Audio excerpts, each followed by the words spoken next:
Hey, this is Records 854. My parrot hates to come out of its cage and it really needs to get hands in its cage. Because that's why she has all messed up stuff. Because, why?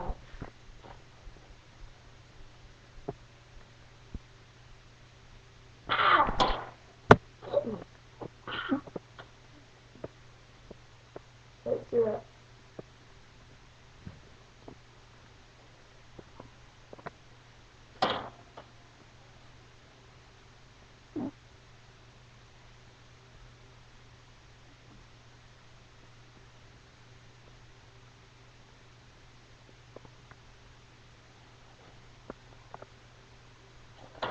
She loves her cage. She will not get out.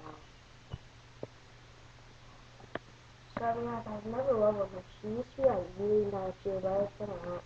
She loves seeing the cycle things on the wrist. Look at her moves. Sometimes she'll let us get out. Like if we have like a cheater in here, she'll jump in there. And then my dog Apollo, he he loves to mess with James. He loves. One time we knocked his cage down. But anyway, that's it for this session. Or show, or YouTube video, or whatever you call it. Good night, San Francisco!